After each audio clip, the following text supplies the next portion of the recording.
नमस्कार, मैं हूं अनिका आर्यन। हाजिर हूं विशेष चर्चा के एक बेहद ही खास और अहम मुद्दे को लेकर। देश भर में कोरोना वायरस ने कहर ढाया हुआ है। इससे निपटने के लिए सरकार ने 24 मार्च को अगले 21 दिन का लॉकडाउन घोषित किया। अब इसे बढ़ाकर 3 मई किया जा चुका है। शुरुआत में खेती किसानी को छोड़कर सारी सामाजिक आर्थिक गतिविधियों पर रोक लगा दी गई, लेकिन इस छूट के बावजूद किसानों को बड़े पैमाने पर बर्बादी झेलनी पड़ी। हम सब ने इन दिनों किसान के इस दर्द को झलकती तस्वीरें देखी हैं। सब्जी मंडी में अगर जाएं तो जहां टमाटर 20 से 40 रुपए तक का भाव है, तो शायद किसान को उसका वो सही भाव भी नहीं मिल पा रहा है। लोग सड़क पर टमाटर को फेंकने को मजबूर हैं। ये तो बात हुई टमाटर की। इसी तरह से जल्दी खराब होने वाली साग सब्जियां, दूध जैसी चीज़ों के उत्पादन से जुड़े किसानों को ज़बरदस्त नुकसान उठाना पड़ा है। इससे पहले से ही आर्थिक मंदी और सुस्त मांग का सामना कर रहे गाँव ही नहीं बल्कि पूरी अर्थव्यवस्था की माली हालत बिगड़ चुकी है। ऐसे में सवाल है कि इसे सुधारने की शुरुआत कहां से होगी? गांव को किस तरह के मदद की जरूरत है ताकि खेती और किसान दोनों को इस महासंकट में बचाया जा सके? देखिए, इसी पर केंद्रित हमारी आज की विशेष चर्चा। कोरोना काल कैसे बचे खेती और किसान।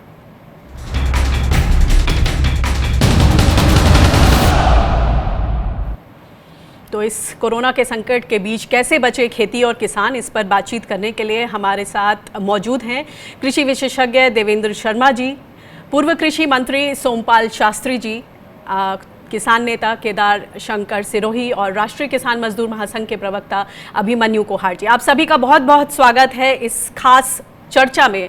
सबसे पहले देवेंद्र शर्मा जी, आपके पास आना चाहूंगी कि जो ये संकट का समय बना हुआ है, हम एक तरफ बोलते हैं कि जीडीपी में कृषि का जो योगदान है वो 14 से 15% है, लेकिन अगर इस वक्त देखें इस संकट में जो एक विकास का पहिया चाहे भले ही मंद गति से दौड़ रहा हो, वो सिर्फ कृषि है जो जिसका पहिया चल रहा है और इस वक्त जिसने सबको मानसिक सुकून दिया हुआ है कि हमारे भंडार भरे हुए हैं। ऐसे में जब लॉकडाउन खुलेगा 3 मई को, आपको क्या लगता है किस तरह की स्थिति बनेगी खेती किसानी के लिहाज से? देखिए, इसमें तो कोई दो राय नहीं। जो आपने कहा है कि agriculture is the lifeline of the economy, ये तो हम सबको नजर आ जाना चाहिए। और ये जो लाइफलाइन है और जिस तरीके से अभी हमने देखा है कि इस क्राइसिस के पीरियड में चाहे अमेरिका हो, यूरोप हो या इंडिया हो, अगर एक एस्पेक्ट है जो इकोनॉमी को ड्राइव कर रहा है तो वो एग्रीकल्चर है। लेकिन एग्रीकल्चर, जैसा आपने कहा कि तबाही भी उसमें बहुत हुई है, स्पेशली फेज 1 जो था लॉकडाउन का, और उसके नजर रखते जो दिक्कतें किसानों को झेलनी पड़ी हैं।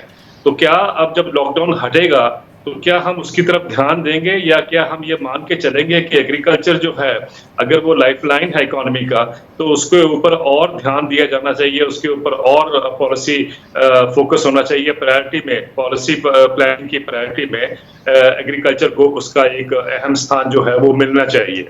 क्या वो मिल पाएगा, इस पे डिबेट जो है मुझे लगता है कि बहुत ही इम्पोर्टेंट है। लेकिन मैं दावे के साथ ये नहीं कह सकता कि हमारा ध्यान जो है खेती को उभारने के लिए फिर दोबारा कहीं पर आएगा। ये एक इसलिए है क्योंकि जैसे ही लॉकडाउन खुलेगा और जो हम आजकल के चर्चा में भी देख रहे हैं, जो इकोनॉमिक डिस्कशन हो रहे हैं, जो डिस्कोर्स चल रहा है, उसमें बेसिकली ये हो रहा है कि इकोनॉमी को कैसे बेल आउट किया जाए। इकोनॉमी क्राइसिस के अंदर जा रही है, क्राइसिस में जा रही है, लेकिन कहीं पर भी मैं देखता हूँ एग्रीकल्चर की बात नहीं हो पाती है। तो मुझे लगता है कि ये जो विषय आपने उठाया है, पहले तो यही अपने आप में बहुत महत्वपूर्ण है, और अगर हम इस तरीके से इस पे ध्यान देंगे तो शायद हम देश का अटेंशन जो है इस क्षेत्र के ऊपर ड्रॉ कर पाएंगे। हमारे साथ पूर्व कृषि मंत्री सोमपाल शास्त्री जी भी मौजूद हैं। सोमपाल जी, आपसे पूछना चाहेंगे कि ये वायरस का अटैक ऐसे समय पर आया जब रबी की कटाई जैसा एक जरूरी जो समय होता है, वो उस समय जो पूरा चक्र है वो बिगड़ गया। जो एक खास तौर से इस वक्त कैश फ्लो आता है ग्रामीण अर्थव्यवस्था में, वो बिगड़ गई। लेकिन जिस तरह से देवेंद्र शर्मा जी ने कहा है कि क्या इसको अभी भी, जिसने संभाला हुआ है इस देश को इस वक्त, अभी भी क्या नजरें इनायत होंगी कृषि क्षेत्र में? क्या इसे संभालने के लिए इसको प्राथमिकता दी जाएगी? ये एक बहुत बड़ा सवाल। अनिका जी, पहले तो मैं ये कहना चाहता हूँ कि कृषि व्यवसाय को अर्थव्यवस्था का एक घटक मात्र देखना ही एक त्रुटिपूर्ण दृष्टिकोण है। खेती जो है वो जीवन रक्षा का पर्याय है और उससे राष्ट्र की सुरक्षा सीधे सीधे जुड़ी हुई है। बाकी वस्तुओं, कारों के, रेफ्रिजरेटरों के, अन्य सामान के बिना तो व्यक्ति रह सकता है, परंतु भोजन के बगैर न तो मनुष्य बचेगा, न पशु बचेंगे, न दूध बचेगा, न उसके लिए जो पोषक तत्व पैदा होते हैं वह बचेंगे। इस संकट ने सबसे ज़्यादा कठिनाई उन किसानों के लिए पैदा की है जो फसलों के बजाय, जिन्हें पेरिशेबल कमोडिटीज़ कहा जाता है, जल्दी खराब होने वाली चीज़ें, जिसमें दूध है, मछली है, अंडा है, पोल्ट्री है, फूल की खेती है, सब्जी की खेती है, और इनकी एक कठिनाई है, इनको रखा नहीं जा सकता। फसल तो 2 दिन, 4 दिन, 10 दिन, 15 दिन प्रतीक्षा भी कर सकती है, उसका भंडारण भी किया जा सकता है, उसकी रक्षा की जा सकती है जी। परंतु आपने सब्जी बोई है तो वो तीसरे दिन, चौथे दिन अगर नहीं तोड़ी गई और वो वहीं पौधे के ऊपर पक गई तो उसका तो मूल्य बिल्कुल शून्य हो जाएगा। बिल्कुल, तो दूध ऐसे अगर में बाजार में नहीं आया तो उसको किसान कहाँ फेंकेगा? जी, दिल्ली और ये हम और बड़े तस्वीरें शहरों के लगातार अपने आसपास- दर्शकों को दिखा भी रहे हैं। मैं आपसे ये समझना चाहूंगी सर कि इसमें मार्केट इंटरवेंशन स्कीम क्यों नहीं लागू प्रभावी तरीके से की जा रही है? मार्केट इंटरवेंशन से इसमें काम नहीं चलेगा अनिका जी, इसको और पीछे जाना पड़ेगा। जिन किसानों का बिल्कुल बर्बादी हुई है, उनको एक पैसा नहीं मिला। आप सामने टमाटर की और फूल की फसल दिखा रहे हैं, वो वहीं सड़ रही है जी। बाजार और मार्केट इंटरवेंशन तो तब आएगा जब वो खेत में से उसकी निकासी होगी। उनका तो वहीं सर्वनाश हो गया। उनकी तो क्षतिपूर्ति करने की बात पहले की जानी चाहिए। मार्केट इंटरवेंशन तो है ही निश्चित रूप से महत्वपूर्ण, पर वो तो अगला कदम है। पहला कदम तो है कि उनकी जो हानि हुई है और 100% हानि हुई है उसकी भरपाई कैसे करें।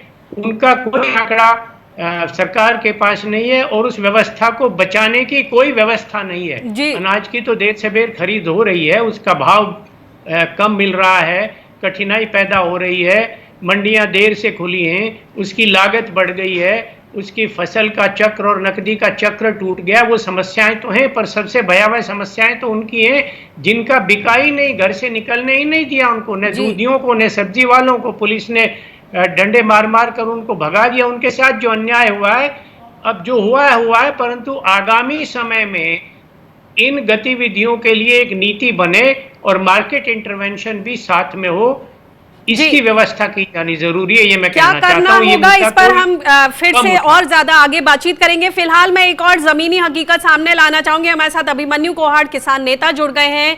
अभिमन्यु, क्या स्थिति है? जिस तरह से देवेंद्र शर्मा जी ने बोला, सोमपाल शास्त्री जी ने बताई ये बातें, और हम सब इन तस्वीरों में देख रहे हैं कि किस तरह से खास तौर से जो पेरिशेबल सब्जियां हैं उसके किसानों का बहुत बुरा हाल है।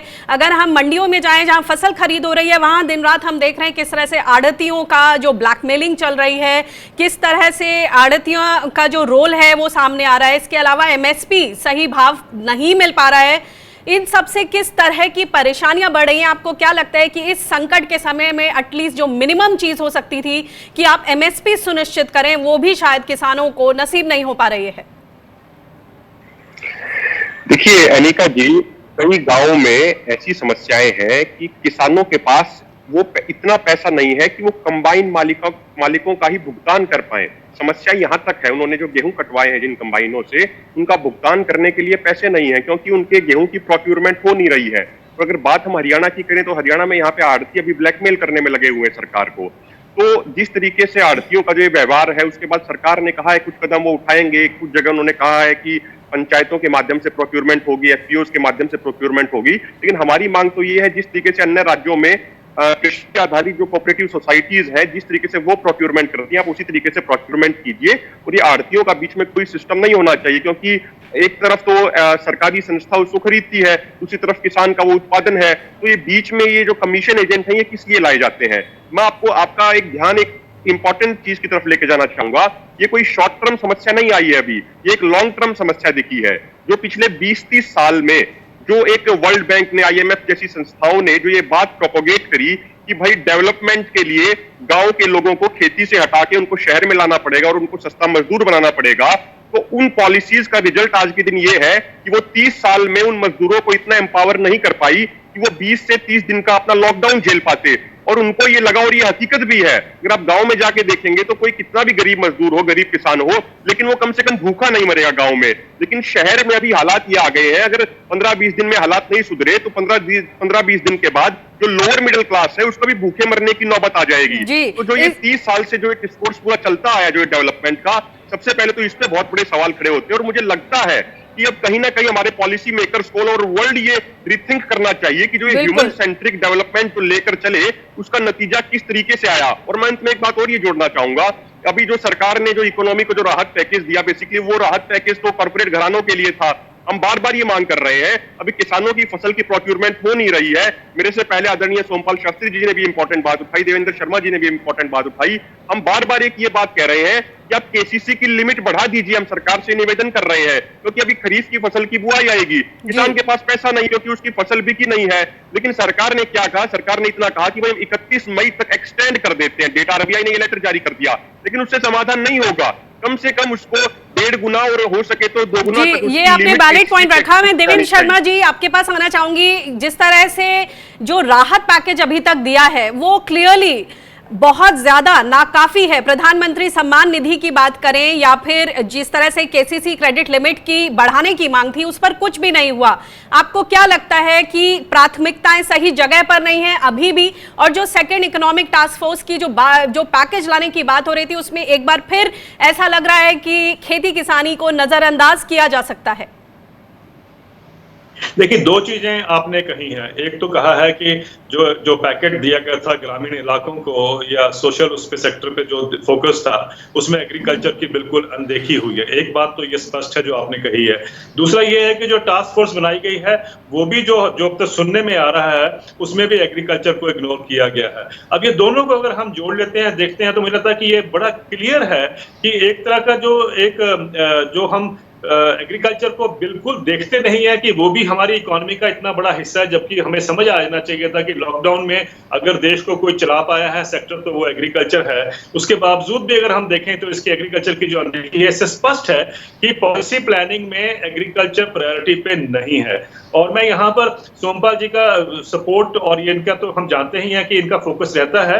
ये बहुत जरूरी है इस बिल्डअप करने को नैरेटिव को कि आज देश में अगर किसी सेक्टर को बेल आउट करने की जरूरत है या इकोनॉमिक स्टिमुलस पैकेज देने की जरूरत है तो वो एग्रीकल्चर है। देखिए, हम ना भूलें जब भी अगर इकोनॉमिक स्टिमुलस पैकेज भी जिस तरीके से बनाए जाते हैं, आज मैं कहीं और भी किसी प्रोग्राम में ये कह रहा था कि एक 2009 से इकोनॉमिक स्टिमुलस पैकेज जब हमने दिया था, जब इकोनॉमिक मेल्टडाउन हुआ था ग्लोबली, तो वो 1,80,000 करोड़ रुपए का पैकेज आज भी चलता आ रहा है, जबकि 1 साल के बाद वो बंद हो जाना चाहिए था कॉर्पोरेट को। यानी हम 10 साल में 18 लाख करोड़ जो है वो हम कॉर्पोरेट को दे चुके हैं और वो किसी खाते में नहीं आता है। अगर आप ये मानिए अगर यही पैसा हमने एग्रीकल्चर में डाइवर्ट किया होता या इससे कम से कम आधा भी पैसा एग्रीकल्चर में डाइवर्ट किया होता, तो एक तो हमारी एग्रीकल्चर की सिचुएशन जो है, एग्रीकल्चर का जो फ्रेम है वो इतना सुंदर लगना था, और दूसरा ये था कि हम किसानों की मदद कर पाते और उस बिल्डअप कर पाते। अब देखिए, एक और स्टडी जो मैं अक्सर कभी कभी बात करता हूँ वो ये है कि 2011-12 और 2017-18 के बीच में रिजर्व बैंक ऑफ इंडिया की स्टडी कहती है कि एग्रीकल्चर में पब्लिक सेक्टर इन्वेस्टमेंट मात्र जीडीपी का 0.4% हुआ है। आपने शुरू में एग्रीकल्चर का जो कंट्रीब्यूशन का बात की थी कि 15% है, लेकिन जीडीपी में देखिए शेयर उसका जो पब्लिक सेक्टर इन्वेस्टमेंट है अगर 0.4% है तो आप क्या चमत्कार उससे एक्सपेक्ट करेंगे? इसका मतलब है कि आप डेलिबरेटली उसको इग्नोर कर रहे थे। तो क्या इन चीजों पर फोकस दोबारा आएगा? सोमपाल जी आपके पास आना चाहूंगी, क्या इन चीजों पर वापस फोकस आएगा? क्या ये इस कोरोना की बहुत बड़ी सबक, बहुत बड़ी सीख है हमारे सामने कि जो कृषि है उसको बार बार बोला जाता है कि इंडस्ट्री का दर्जा दिया जाए, एमएसपी की बात होती है, एमआरपी की बात होती है, जैसे कि इंडस्ट्री में किसी प्रोडक्ट का एमआरपी फिक्स होता है, उसको उस तरह का दर्जा क्यों नहीं दिया जा रहा? और क्या अब इस महामारी के बाद हमारी आंखें खुलेंगी? मैं आपकी बात से सहमत हूं कि कृषि के ऊपर जितना ध्यान दिया जाना चाहिए था वो अभी नहीं, कभी भी नहीं दिया गया। और इन वर्तमान 5-5.5 वर्षों में तो जितनी कृषि की उपेक्षा हुई है पूरे स्वतंत्र भारत के इतिहास में इतनी कभी नहीं हुई। जो वायदे किए गए थे 2014 के घोषणा पत्र में भारतीय जनता पार्टी के द्वारा कि हम न्यूनतम समर्थन मूल्य को C2 लागत के ऊपर 50% जोड़कर देंगे। और फिर उसके बाद कहा गया कि 2022 तक खेती की आमदनी, किसानों की आमदनी दोगुनी कर दी जाएगी। अभी तक तो जितने लक्षण प्रकट हुए हैं उनसे यही सिद्ध हो रहा है कि आमदनी बढ़ना और दोगुना होना तो दरकिनार, आमदनी लगातार घटती जा रही है। और कोरोना के इस भीषण संकट का एक सबक हमारे लिए आवश्यक है कि बाकी व्यवसायों के बगैर तो काम चल सकता है, जो मैंने पहले कहा, जो शर्मा जी ने भी कहा और हमारे दूसरे मित्र ने भी, परंतु खेती तो जीवन संबंधी समस्या है, जीवन संबंधी उत्पादन करता है। उसके बगैर तो न जीवन की रक्षा हो सकती है और न देश की रक्षा हो सकती। उसके लिए एक दीर्घकालीन, समग्र और समेकित नीति निर्माण की आवश्यकता है। उसे टुकड़ों टुकड़ों में करके नहीं देखा जा सकता।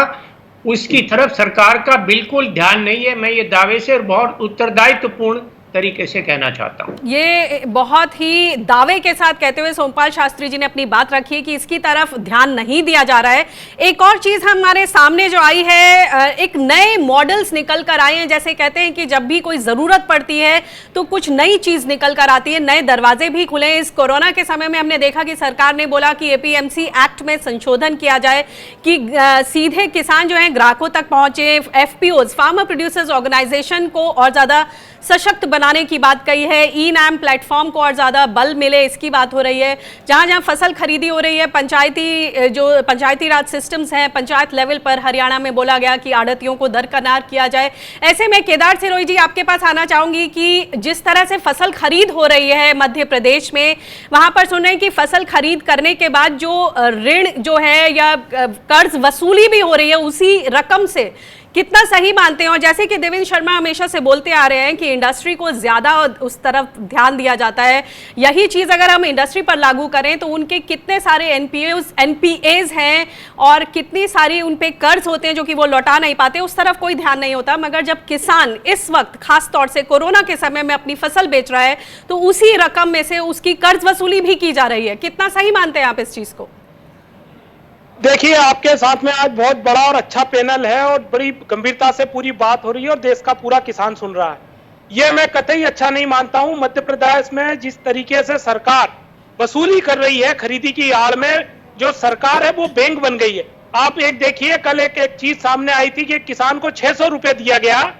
अब वो 600 रुपए में क्या करेगा? अपने घर में किसान को पैसा जो है मजदूरों को देगा, हार्वेस्टर का देगा, डीजल का देगा, सब्जी का देगा, या अपने बच्चों की पढ़ाई का देगा, या दवाई का देगा, या मजदूरों की मजदूरी देगा, या जो सेंटर तक फसल बेचने गया है उसका जो अपना भाड़ा है वो देगा। क्या देगा आखिर? तो ऐसे समय में जब पूरा देश में अर्थव्यवस्था, किसान एक तरफ से मांग रहा है, पूरी फसल डिस्ट्रॉय हो गई है, जैसे सोमपाल साहब ने कहा, देवेंद्र शर्मा साहब ने कहा है, ये देश के बड़े अर्थशास्त्री जिन्होंने कहा कि आज देश के किसानों को जरूरत है, ऐसे समय पर एक बेल आउट पैकेज स्पेशल देने की जगह किसानों से उल्टी वसूली करी जा रही है। ये किसानों के साथ, किसानों की अर्थव्यवस्था के साथ, गांव गरीब और जो इनसे जुड़े लोग हैं उनके साथ कुठाराघात है ये सरकार का। जी, हमारे साथ अभिमन्यु कोहार जुड़े हुए हैं। अभिमन्यु जी, हरियाणा में भी हमने देखा है कि आढ़तियों को सरकार ने एक बड़ा इंपॉर्टेंट फैसला लिया और कहा कि आढ़तियों को दरकिनार किया जाएगा और मेरा फसल मेरा ब्यौरा के जरिए खरीद होगी फसल की। और उसमें ये भी बात सामने आ रही है, कुछ किसान नेताओं ने रखी है कि अब बैंक्स जो हैं सीधे जो किसान के ऊपर कर्ज है उस राशि को काट कर अब देंगे। तो कुछ मध्य प्रदेश जैसा ही सीन यहाँ भी, यहाँ सिर्फ फर्क यह है कि यहाँ बैंक सीन में है। आप इसको किस तरह से देखते हैं? देखिए, ये दो अलग अलग विषय हैं। जो ये सरकार जो चालाकी कर रही है कि भाई किसानों के अकाउंट से पैसा काट ले रही है, ये एक सबसे बड़ी समस्या जो अभी मध्य प्रदेश में देखने को मिल रही है। वही दूसरी तरफ अगर हम बात हरियाणा के आड़ती सिस्टम की करें तो ये आज की नहीं, छोटूराम जी के समय की बात है। उस समय भी खेती में यही होता था कि आड़ती किसानों को पैसे देते थे, उसके बाद आड़ती 2 का 4 करते थे, 4 का 8 और 8 का 16 करके किसानों की जमीन नीलाम करा देते थे। उसके बाद उनके वो हल और बैल नीलाम करा देते थे। उसके बाद छोटूराम जी ने उस समय एक कानून बनवाया था कि भाई किसी भी आड़ती का कितना भी पैसा मर जाए लेकिन किसान की जमीन, हल और बैल उसका नीलाम नहीं होगा। उसके बाद आड़तियों का पैसा मरना बंद हो गया। तो असल में ये सबसे इंपॉर्टेंट बात यह है कि जब एक सरकारी संस्था के पास गेहूं जाना है किसान का वो किसान उसको उगा रहा है, किसान का वो उत्पाद है, तो बीच कमीशन एजेंट किस नाम पे आते हैं, ये पर क्विंटल लगभग 50 रुपया इनके लेते हैं। और इसके अलावा ये और भी कई चीजें होती हैं इसमें, जिस तरीके से रात को दूसरे राज्यों से ट्रक मंगवाए जाते हैं गेहूं के हरियाणा में, उसके बाद उनको मंडियों में उतारा जाता है और सुबह वो खरीद दिखा दी जाती है, क्योंकि उनको इस बात का मतलब नहीं आती उनको कि यहाँ के किसानों का गेहूं खरीदा गया नहीं खरीदा गया, उनको अपने कमीशन से मतलब है। और इसके अलावा अनिका जी, इसमें सबसे बड़ा सवाल एक ये भी उठता है कि भाई जिस तरीके से अभी इतने बड़े लेवल पे जो प्रवासी मजदूर थे उनका पलायन हुआ, और मुझे नहीं लगता कि आगामी 1.5 साल तक वो वापस शहरों की तरफ आएंगे, वो जिस तरीके का एक असुरक्षा का माहौल उनको शहरों में देखने को मिला। जी अगर हमारी सरकार, अगर हमारे पॉलिसी मेकर्स गंभीर है, जी, मैं आपके पास थोड़ी देर में आऊंगी, कुछ सिग्नल्स वीक हो रहे हैं। मैं देवेंद्र शर्मा जी के पास आना चाहूंगी। देवेंद्र शर्मा जी, हमने ये सारी बातें सुनी, हम ये बताइए कि अब इतनी सारी बड़ी तादाद में 3 मई को जब लॉकडाउन खत्म होगा तो जो शहर से जो लोग हैं वो वापस अपने अपने गांव जाएंगे। ये वही लोग हैं जहां खेती इनके लिए सही तरह से इनको आमदनी नहीं दे पाई, इसलिए ये काम की रोजगार की तलाश में शहरों की तरफ गए। अब यही लोग जब वापस आ रहे हैं तो क्या इनके पास कुछ बचेगा? और जिस तरह से हम ये बात कर रहे हैं कि अब जब कटाई भी खत्म हो जाएगी और खरीफ के लिए बुआई करने का समय है, एक तो इनके पास उतनी रकम नहीं है, इतने सारे लोग शहर से गांव आ जाएंगे, जो आप सिनेरियो देख सकते हैं उसमें किस तरह की चुनौतियां हैं? अब देखिए, ये बहुत इम्पोर्टेंट बात है कि जो लोग शहरों से गांव की तरफ गए हैं और ये रिवर्स माइग्रेशन जिस स्केल पे हमने देखा है, शायद अभी भी मुझे लगता है कि देश को ये समझ नहीं आया कि ये लोग जो शहरों से गए हैं ये बेसिकली एग्रीकल्चर रिफ्यूजीज हैं, और ये खेती को डेलिबरेटली हमने इम्पावरिश रख के इतने दशकों से हमने इनको खेती से बाहर निकाला। तो ये रिफ्यूजी जो शहर में आए, इनकी एक्सपेक्टेशन थी कि भाई शहर उनको अच्छा व्यवसाय देगा, लेकिन वो भी हमने देख लिया कि जैसे ही वो लिंक स्नैप होता है तो सब लोग जो हैं वो गांव में, बल्कि कई 500, 600, 800, 1000 किलोमीटर चलकर वो पहुंचे हैं। इसका मतलब साफ है कि ये जो मॉडल ऑफ इकोनॉमिक ग्रोथ था उसके ऊपर ध्यान लेके आना पड़ेगा। पर मैं देखता हूं अनिका जी की कहीं ना कहीं हमारे देश में थोड़ी सी एक संकोच है कि जब हम कहते हैं कि एग्रीकल्चर रिफॉर्म्स या जो रेडिकल रिफॉर्म्स हैं वो देश में आने चाहिए। मैं फाइनेंशियल टाइम्स का एक एडिटोरियल देख रहा था, जो कि हम मानते हैं कि कॉर्पोरेट जगत का एक माउथपीस है। उनका एडिटोरियल कहता है कि हमें 4 दशकों में जो हमने गलती की है इकोनॉमिक पॉलिसीज में, उसको उल्टा करना है, उसको रेडिकल रिफॉर्म्स को लेके आना है। अगर आज दुनिया में ये सोचा जा रहा है तो क्यों नहीं हमारे देश में भी हम ये बात को दोबारा लेके आए कि agriculture is the main stay of the Indian economy. वो हमें दिख गया कि 40 दिनों के जो लॉकडाउन में दिख गया है कि एग्रीकल्चर रीढ़ की हड्डी है बाकी ही देश की इकोनॉमी की, तो क्यों ना फोकस उसके ऊपर आए। ये लोग रेडिकल रिफॉर्म्स की आपने बात कही, कल प्रधानमंत्री जी ने भी पंचायती राज दिवस पर ये बात बड़े क्लियरली बोली कि गांधी जी हमेशा कहते थे कि गांव में आत्मा बसती है, गांव को आत्मनिर्भर बनाना है, सशक्त करना है, सबल बनाना है। तो ऐसे में सोमपाल शास्त्री जी, हम गांव में किस तरह की शॉर्ट टर्म, मिड टर्म और लॉन्ग टर्म पॉलिसीज की बात कर सकते हैं? क्योंकि मुझे लगता है ये सही समय है इन सुझावों को आगे रखने का। अनिका जी, महात्मा गांधी जी के कथन का उदाहरण देने से किसान का पेट नहीं भरता, जमीन की जुताई नहीं होती, बीज की बुआई नहीं होती, फसल की कटाई नहीं होती। उनके वक्तव्य को उद्धरण करने का शौक, भाषण देने का इस सरकार ने पहली सरकारों की अपेक्षा कई गुना पा लिया। ये बड़ी विडंबना है। तो महात्मा गांधी जी को कहकर पेट भर देंगे क्या आप किसान का? दूसरी बात, मंडियों की बात और आड़तियों की बात कही जा रही है। पहले आड़ती शोषण करते थे अलग व्यापारी के रूप में, आज का आड़ती सरकार के लाइसेंस के माध्यम से उसके प्रश्रय में लोगों का शोषण करता है। और ये बात सुनते सुनते मुझे कम से कम 40 वर्ष से 45 से तो मैं सुन रहा हूँ कि एपीएमसी एक्ट में संशोधन किया जाना चाहिए। जब सरकार से बात कही जाती है तो केंद्र सरकार, तो चाहे वो किसी भी पार्टी की सरकार रही हो, बहाना करती है कि कृषि राज्यों का विषय है। पिछले बार मैं आपके यहाँ आया चर्चा पर, तब भी मैंने कहा था कि अगर कृषि राज्यों का विषय है तो भारत सरकार कृषि विभाग और मंत्रालय को बंद करके पल्ला झाड़ ले, राज्यों के जिम्मे छोड़ दे, वो अपने आप करेंगे जी। दूसरी बात यह कि बार बार कहते हैं कि हमने इसका एक नोट भेजा हुआ है राज्यों को कि वो संशोधन करें, राज्य नहीं कर रहे हैं। तो यह बात कौन मान सकता है कि जिन राज्यों में केंद्र शासित जो शासन पार्टी कर रही है, उसी की पार्टी राज्य में शासन कर रही है और वो उसके हुक्म को नहीं माने तो किसको बहका रहे हैं, किसको मूर्खा बनाना चाहते हैं। जी। तीसरी बात मैं ये कहना चाहता हूं कि इसको इन टुकड़ों में करके नहीं देखा जाना चाहिए। खेती का तो एक दूसरी रणनीति, पूरी उसकी फसलों का, उसकी विविधता का, उसकी सिंचाई का, उसके दाम का, उसके विपणन का, उसके निर्यात का, उसके आयात का और उसकी क्षतिपूर्ति का, इन सब के ऊपर एक समेकित नीति बन सकती है। परंतु इस सरकार को अपनी अकल तो है नहीं, इन्हें तो बहकाने की अकल ज्यादा है। जिन लोगों को देवेंद्र शर्मा जी जैसे कुछ और लोग, मैं भी उनमें से सम्मिलित हूं, अगर ये पूछना भी चाहे, हम कोई फीस नहीं मांगते, पर इनको तो उसमें भी अपमान लगता है और ऐसा लगता है जैसे पता नहीं तुमसे कौन कटोरा लेकर मांगने आ रहा है।